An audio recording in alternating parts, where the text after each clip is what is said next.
Hey there everybody, Boyd back with you again.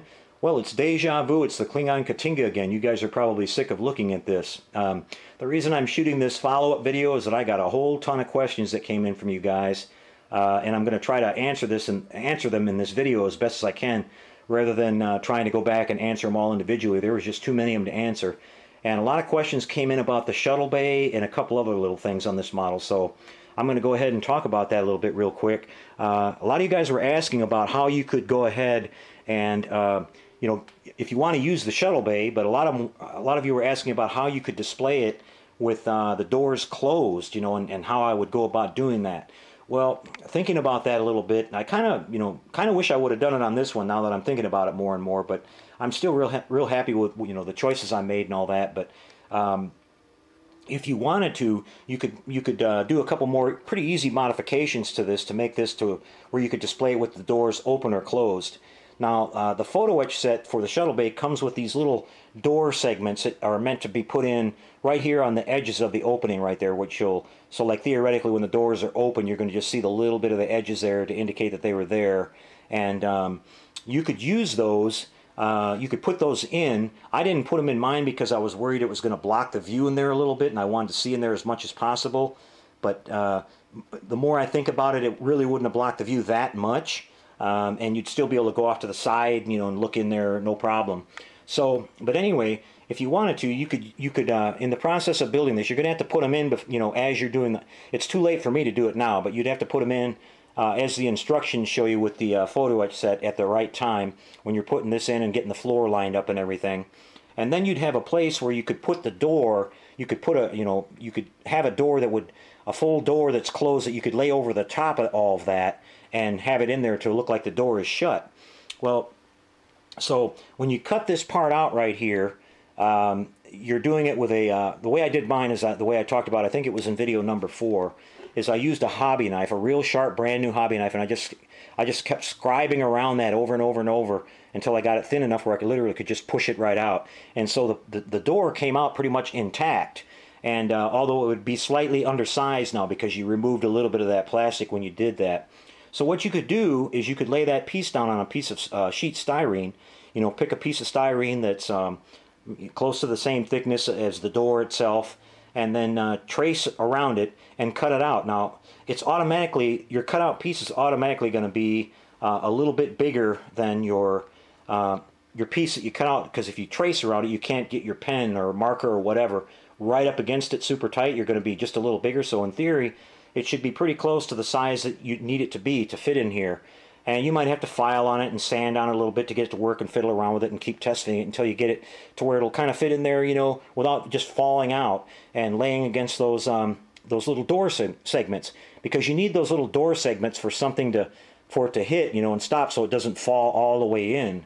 If you don't use the door segments, you'd have to have some kind of little tabs or something sticking out of there that would look, you know, they wouldn't look right, where the doors at least are believable so that when you had it open, it would look, you know, authentic. So then from that point on, you say, okay, well, what about the light leaks, you know, because that door is not going to fit precisely on there, and when the lights are on, and there's a lot of bright light in here, of course, it's going to leak out around it. Well, again, it's too late for me to do it now, but on your build, if you haven't gotten that far, all you need to do is put your all your internal Shuttlebay lighting, you know, which I have the overhead lights here, those micro light strips that I put in the roof there, wire those on a separate switch. Have a separate set of wires just for those coming down all the way down to your base, or if you decide to put the remote control inside the model, or however you do it, but just put that on a separate circuit that could be switched so that you can turn those lights off and that all the other lighting stays on, you know, the all your external lighting, your input. Now in my case, I've got it all wired together as one. All these lights are on one circuit, but you'd have a separate switch, so you know, presto, lights out, no light leaks around the Shuttlebay. You can have the door on there. When you want to display it open, you take the door off, you turn your lights on, and you know, you got your fully lit Shuttlebay. So that's the simplest solution I can think of, you guys. There's probably some other ways you can do it, and maybe some people will mention that on the comments in this video or something if they have an idea. But hopefully that might help you out. And like I said, if you're not too far along on your build already, you know, maybe you could try something like that and it would work out pretty good for you. If you do, and you're making a video, I'd really like to see that on your video, how you work it out and see what you came up with. Just a couple more things. The model itself too, a couple people asked some questions about whether they, you know, what do you think about how sturdy the mount is and all that, and a person commented on there that they thought the neck was drooping down a little bit. Well, after sitting here for a couple of days, I kind of noticed a little bit of the same thing, that the neck seemed to be down just a tiny little bit. I mean, not a lot, but just a tiny little bit. And the back half of the ship, as it sat on this mount here, was actually kind of tilted back just a little bit, to where, like, when you looked at it from the side, the engine nacelles towards the rear were, you know, they were at a pretty good angle. They were kind of like, almost like they were dragging, you know, or something like that. And I really didn't like that, so I started looking at it, and I remembered that what I did up here on the top, this little hatch right here, is supposed to be removable on the, you know, basic setup of this kit. If you use the Polar Lights lighting system and everything, you've got your battery pack in here, so you've got to take this cover off, and that's where their little power switch is. You got to take this whole piece off if you want to change out the batteries and stuff. But I went with all my own power and, you know, none of that, so I removed all that battery box out of there. And so I put just a couple tiny little drops of Elmer's glue, believe it or not, to hold this on, so that if I ever needed to take it off, it would be pretty easy to do. And I have my circuit board right underneath there where I can access it, and all my main wiring harness ties together, you know, so if I was to lose power to any main section of the ship, I could go back in there and make a jumper on that and fix that. You know, I don't anticipate that happening ever, but I just kind of thought, well, hey, they got a hatch there, so, you know, take advantage of it. Well, getting underneath of that hatch, you can see the mount and everything, where the, you know, where the rod comes in, and the forward part of the neck mount. And I was looking at that mount a little bit closer, and all it is it's just a plastic peg that's molded onto the floor, you know, the wings on the inside sticking straight up, and there's not a lot of reinforcement around it. It doesn't really have any big, you know, gussets or whatever, you know, the bracing around it molded into the plastic, so I could see where that area might be just a tiny little bit weak. The model is not like super heavy, but it is long, and it does have, you know, lever forces working on it, trying to pull it one way or another. So I have these thick chunks of styrene here. They're long strips like this long, and they're probably like that. If you look at them on the end square, you know, they're probably like 1/4 of an inch. And I keep a bunch of those around here because I use them for, you know, scratch building and making framework or reinforcing stuff. So I went in here and I started looking at making a wedge in between the forward bulkhead and that mount, so I could have actually a little bit of pressure on it, and then using epoxy to glue it all in place. So I kept cutting these things and shaping them until I got them to where they would kind of wedge in there in between the forward bulkhead and the mount itself, and just put a little bit of pressure on it, not too much where it's going to break or anything like that, but a little bit of pressure on it to where it's pulling on it, and it's making the model want to be forced more this way, you know, wanting to stand more straight.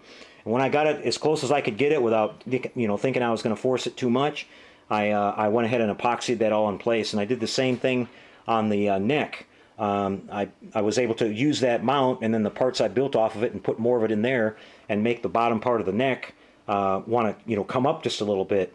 So standing back now, when you look at it, you can see that it looks pretty close to how it should look. You kind of judge by this flat part right here. It should be kind of level with the tops of these manifolds right here. And then, of course, when you look at the profile of the you know, the nacelle, it should kind of all be a straight line through those areas right there. Nothing should be at a big angle. The neck on this ship is supposed to be down just a little bit. It's supposed to look like it's got a little bit of a kind of a humpback right in here, but that's basically how it looks. So that improved that a whole lot. So there's another little thing that you may want to address when you're looking at your model and decide whether you think you should reinforce that or not.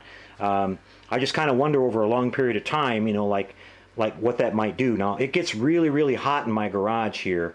You know, in the summertime, it can get to over 100 degrees easily out here, like 110, 120 out here, if I don't have the air conditioning on. And the model sat out here for, you know, a couple of weeks while I was working on it, especially after I got it on the stand. And maybe the plastic softened up a little bit because of that heat.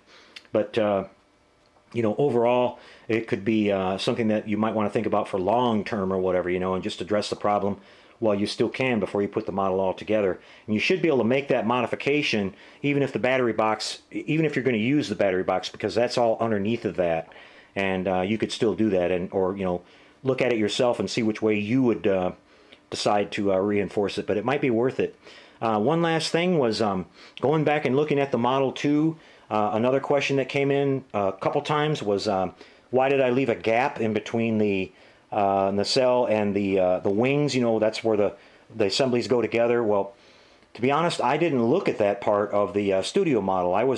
It's funny I didn't notice it because I spent so much time going online looking at these nacelles, the pictures that are available of that you can find, to try to get some of the detail on there, and didn't notice that. Well, I assumed that they would have it set up where, you know, like on the Enterprise and some of the other ships, that these pods would be removable. If they got damaged or whatever, you know, they would just replace it with an all-new one. And not have it one solid piece, because, you know, if you think about it logically, how would you do that where if it was all one piece, if an engine gets damaged, what do you do? Replace the entire wing or whatever? So, but anyway, since it's that way on the big model, I went ahead and you know, filled all these in and puttied them and repainted it. I added a little bit more detail on those nacelles. There's some red markings that I could see on the studio model that were really super tiny, and they're kind of a little bit buried underneath of some weathering, some, you know, sludge that they put on there, and they're really tiny even on that big model. So I decided to kind of put a few of those on this one, and then I dirtied them up just a little bit more. Now the little red marks that I put on this one I made just a little bit bigger, because at this scale, if you put them on the way they were on the studio model, you wouldn't even be able to see them. They'd be like microscopically small.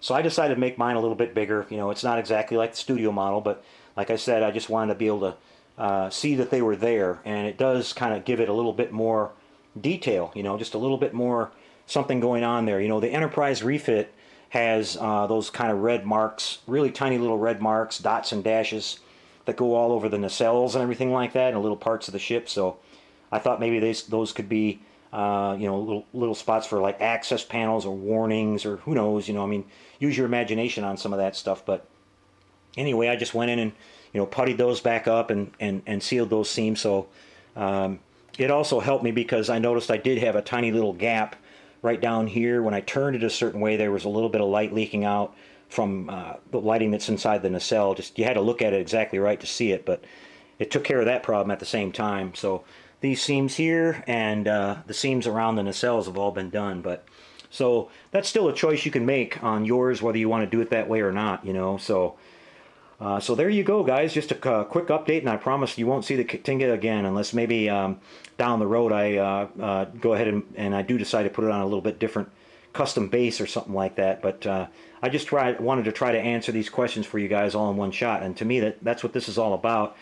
Trying to save you guys a little bit of time and trouble ahead of it. You know, it's kind of our job, the people that build the model, to share this information if we're going to be on YouTube and stuff like that. And you know, since we're building it ahead of somebody else, we can relay information down to you. That's you know, it's not the only way to do it, but it's one way to do it. But hopefully you can use it. So to me, that's what this is all about. All right. So you guys take care. We'll be back. Like I said, in a couple of days. I've got some stuff that I ordered, some fiber optics and a couple of drill bits that I needed to start work again on the big Zvezda Star Destroyer. We're going to come back. The game plan is we're going to come back and get that build series finished. I know you guys have been waiting a while to see that one wrapped up. We're going to get that one finished, and then we're going to start a brand new build here. And I'm going to pick a couple of my sci-fi kits off the shelf, and we're going to give you guys the voter's choice on our next build here. I've got some time to work on a couple of personal builds, and so I'm going to have some fun here. And we'll let you guys pick. They're both really cool kits, and we'll just let the majority of the commenters on the video pick which model we're going to do, and we'll go with that, and we'll have some fun. So until then, guys, we'll be back. See you in a few days. Take care, and happy modeling, everyone.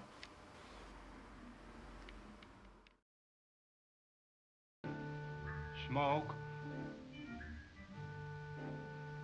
friend.